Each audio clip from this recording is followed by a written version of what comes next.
What's going on, Initiative? Welcome back to the channel. I'm your host, Darren Bradley, with a Black Lightning Season 3, Episode 9 review. Let's get some stuff out the way. I'm back to under the weather. Sunlight, light period hurts my eyes, so gotta wear the shades. Two, shout out to Jessin King. She pointed out in my Episode 6 review that I said that it was Resistance members that got killed by the ASA and Black Lightning stood back there and watched. No, it was Markovian agents who got killed. They were white people in those cuffs, not black people. So thank you again for Jess for pointing that out. I like when you guys help me out in the comments. First of all, it's cool to hear from you. And two, I think it makes the reviews better when we have a back and forth and we talk about Black Lightning. That's what I'm here for. I want to talk about Black Lightning. And three, I watched this episode of Black Lightning without looking at any of the other crossover episodes of the Arrowverse for Crisis on Infinite Earths. I wanted to go into Black Lightning fresh for, people who just don't watch those shows and only watch Black Lightning, which is me because I really don't watch those other shows. So here's my review for Black Lightning, episode 9. This is a straight Jennifer episode. It's an incredible Jennifer episode because we find out that when the sky turns red, and when the sky turns red, that's the antimatter wave coming that's destroying universes. She's affected by it differently because she's a being of almost pure energy. So what we have is Jennifer getting sick, and she's going to be traveling to different multiverses and seeing what happens. But we start off the episode with Jennifer sending a video message to Anissa, or about to send a video message to Anissa, talking about how she's confused about everything. What happens if she sides with the ASA? Because Odell is telling her that the Markovians are evil, they're doing this stuff, and she believes them. It's true, the Markovians are doing some bad stuff, they're evil. And on the other side, you have her dad saying that, hey, this is the way we do things, there's a code, we have to protect people, and we shouldn't be just hurting and just killing and giving into anger and rage. And he is right, but it's not helping improve stuff in Freeland right now. The occupation's still going on. The ASA is still doing bad things. People are still being put in detention centers. So Jennifer feels she's caught in the middle. But before she decides to send out this message, she says, you know what? I'd rather tell you this in person. Because again, the family is starting to break apart. They're not talking to each other as much as they used to. They're not communicating well. So she goes to Jennifer's place. She's ready to Jennifer goes to Anissa's place. She's ready to talk it out. And that's when the skies turn red and the antimatter wave is coming. The antimatter wave is what's destroying all the universes in the multiverse, and it's affecting her. So she starts traveling, and she sends out a distress call. Anissa, Dad, I need you guys to get here. Something's going on. So she's traveling through these multiverses, and she's seen the consequences of her choices. So what we're going to have is mainline Jennifer, the Jennifer we've been following this whole time through in season 3. We have what we're going to call Black Lightning Jennifer, where she decides to side with her father. And then we have ASA Jennifer, where she decides to side with Odell. But before we get into all that, she puts out the call. Gamby and Anissa shows up to Anissa's house to see what's going on with her. And they're trying to solve all this stuff out. And Black Lightning arrives. But while this is happening, the ASA is hitting hard against the Resistance. Because last week, when they stood up against and made that stand and defeated the ASA and got some of those kids out and stood up against them to protect that building, the ASA is retaliating. And of course, because I'm under the weather, I skipped a really important part. Agent Odell makes himself known to mainline Jennifer that he's alive and that she has to make a choice, which is kind of like the catalyst for this episode about Jennifer's choices. And of course, that's the point I skip over. Forgive me. Sickness. So back to the story. So Anissa, Gamby, and Black Lightning are trying to figure out what's going on with Jennifer. But Black Lightning has to get called away to help the Resistance. Lynn is there now, because she wasn't there at first, because she's too busy trying to make green light drugs, because she's an addict. But when she finally does show up, of course, she's worried, but not really helping. But she comes down on Black Lightning. This is all your fault that the ASA is hitting back against Resistance. This is your fault because you made that choice. And Black Lightning's like, yo. And then this is like, yo, chill this out. Yo, you need to go help them. I'll stay here and protect Jennifer. Go help the Resistance. Black Lightning goes off to help the Resistance. But again, the friction in the family. While they're trying to figure this out, Jennifer, her being, her energy, is traveling through these multiverses that are being destroyed by the antimatter wave. and seeing the effects of her choices. But let's stick with mainline Jennifer for a second. While mainline Jennifer is traveling, Anissa decides to tell her mother, hey, Khalil's alive. Khalil's alive. He's painkiller. He's worse than ever. And that's when Lynn finally says, yes, I know. And then it's like, well, we got to kill him.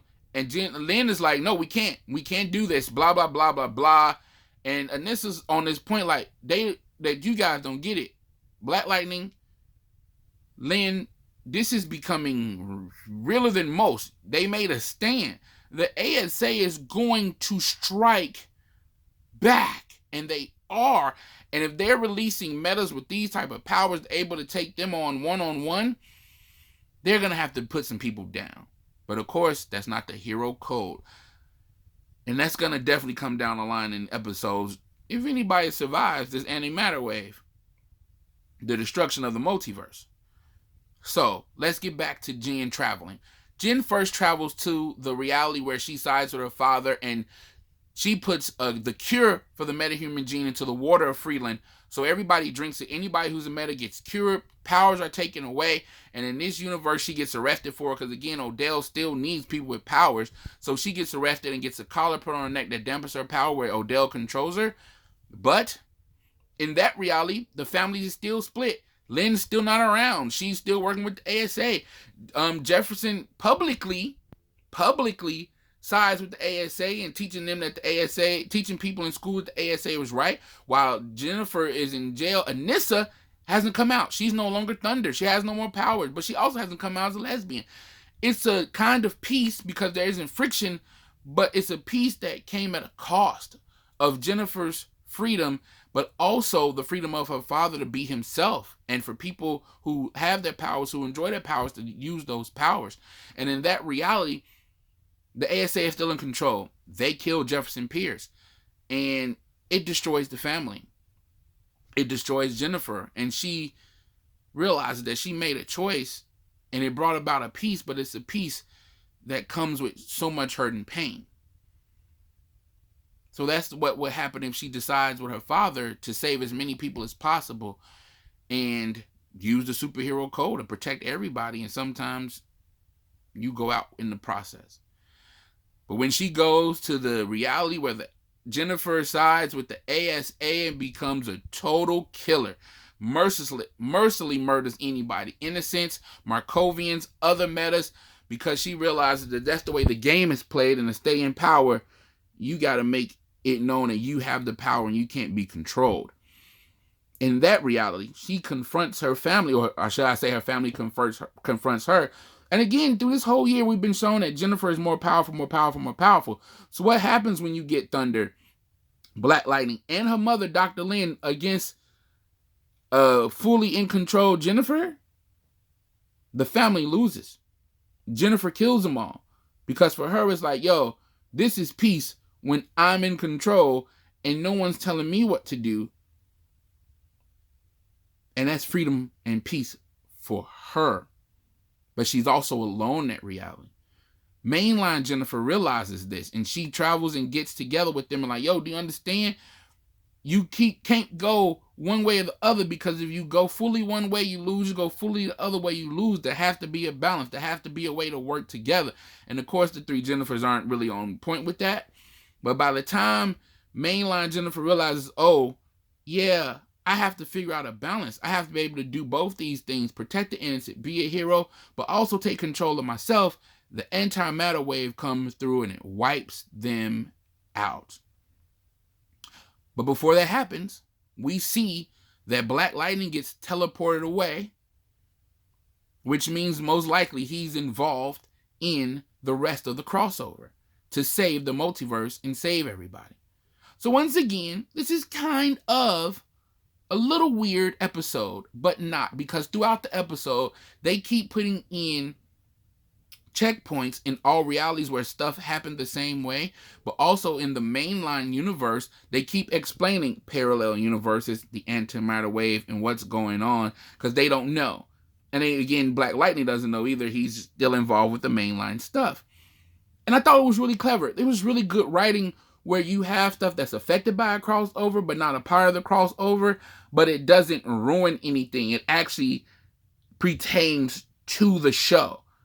And that's something that comic books are doing much better now too, by the way, where you could have a crossover event and it might interrupt the story you're following, but the writers make sure that it still doesn't change anything for your storyline that you're following, but still is a part of the crossover. And I thought they did it really well. So my recommendation is, even if you're not paying attention to the rest of the CW and the crossovers, still watch Black Lightning. It's a really cool episode, and it focuses on the characters that we know and love from this show and the things that are happening with them. We're not taking anything away. So I am Darren Bradley for the Afro Anime Initiative. Please follow us on all our social medias. And once again, I saw a superhero. He was black. He said this is for the street. Black Lightning's back. Well, we hope he's back because, destruction of the multiverse. He'll be back. Bye.